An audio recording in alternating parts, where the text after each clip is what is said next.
سەپاندنی باجی تابلۆی سەر دوکان و ڕیکلامەکان کاسبکاران و دوکاندارانی نیگەران کردووە. بەپێی بڕیارێکی وەزارەتی ناوخۆ کۆکردنەوەی باجی تابلۆی سەر دوکانەکان دراوە بە کۆمپانیا و لە سەرەتای ئەم ساڵەوە بڕیارەکە جێبەجێ کراوە. سەپاندنی باجەکە سەرجەم ئەو دوکان و شوێنانە دەگرێتەوە کە لەسەر دوکانەکانیان ڕیکلامیان بۆ شوێنەکانیان کردووە و باجەکەش لە 30,000 دیناری ساڵانەوە دەست پێ دەکات بۆ 120,000 و گەورەی بچووکی تابلۆکە بڕی باجەکە دیاری دەکات.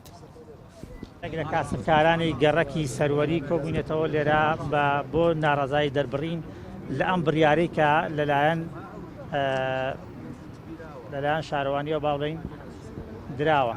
بەڕاستی بڕیارێکی ستەمکارانەیە، یعنی پارەیەکی زۆر زەریبەیەکی زۆر لەسەر ئەو دوکاندارانی کە لەوحیان هەڵواسی. تەمان هەموو دوکاندارێک لەوحی هەڵواسیوە. بەڵێ بەکارهێنانی شۆستا ئەمە زەڕایبێکی زۆری لەسرە، ینی ناکرێت. بەڕاستی بڕیارێکی زۆر ستەمکارانەیە، ینی پێویستە بەم بڕیاری خوا نەبستنەوە. بڕیارەکە تەمان باجەکان زۆرن بۆ هەڵواسینی لەوحا بۆ هەر مەتر مربعێک دووجا لە ساڵێکا 30,000.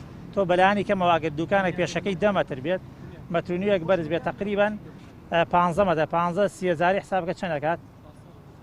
یعنی پارەیەکی زۆر خەیاڵیەکە لە کاتێکا لە ئێستا ئەنی کار و کەسابن نەماوە، مەعیشەت نەماوە، خاڵک پارەی کری دوکانەکەی پێ دەرنایە. بەڕاستی کابرا لە 500-600,000 ساڵی بۆ خۆی 500-600,000ەکە بەیان ناکە داکەین لە حکومە خۆی بەخێو کە ئەمە خۆمان بەخێوەکەین، خۆ نەچون حکومەت بەخێومانکە، ئێمە خۆمان بەخێوەکەین. لە هەچی وڵاتی دانێ حکومەت دەستی کردو بەسەر میلەتەکەیە، حکومەت هاتووە قۆڕەقی کردوون دەستی خستە بینەقاقەمان. زۆرین لەم سەر بۆ ئەو سەر لای ڕاستەکە لەم سەر بۆ ئەو سەر هەمووی خەڵک لێرە کۆبووەتەوە. باشە کە حکومەت هەیە بۆچی داوە ئێمە لە زۆنی سەوزە تاوا خنکاوین بەڕاستی. داواکارین لە حکومەت یەکەم دووەم ماڵی مام جەلال کە خۆیان بەخاوەنیم شارەزان.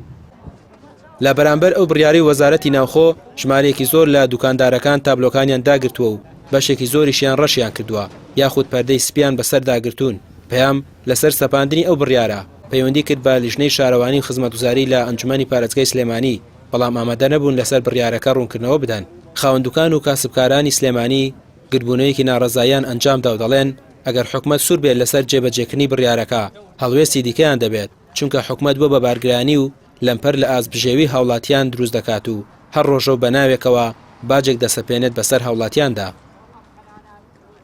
ئاسانترین ڕێگە چارە ینی ئاسانترین هەڵوێست کە ئەمە بەتەکید لە بەیانی دووبانی و ئەگەر جوابمان نەدرێتەوە قوتعەکانی خۆمان لێ ئەەکەینەوە. کاتێکش ئەو قوتعانە لێ ئەگرێتەوە ئەم شارە وەکو شارێکی شەبەحی لێ شەبەح کەس نازانێ، وەکو شارێکی مردووی لێە، خەڵکی بیانیە تێرە، خەڵکی شارەکانی تریە کاتێ ئەبینێ ئەم هەموو لە پەڕوەڕەش و بۆە خەسبێ بەم پێشی دوکانانەوە کاکە خۆ ئەم شارێ ئەمە بواە بەرەو تەقەدوم و حەزارەت و بەشکەوتن چین نەک ئاوا بکەین بەم شێوازی ئێستا بەڕێزان.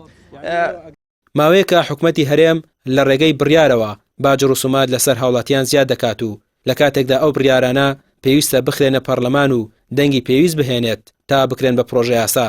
بە پێچەوانەوە بڕیار کارپێکردنی یاسایی نییە. لە ماوەی ڕابردووش ئەم جۆرە بڕیارانە نیگەرانی زۆری لای پەرلەمانتاران دروست کرد، بەڵام حکومەت کاری خۆی دەکات و گوێ بە نیگەرانیەکان نادات. ڕامیار عوسمان، کەناڵی پەیام، سلێمانی.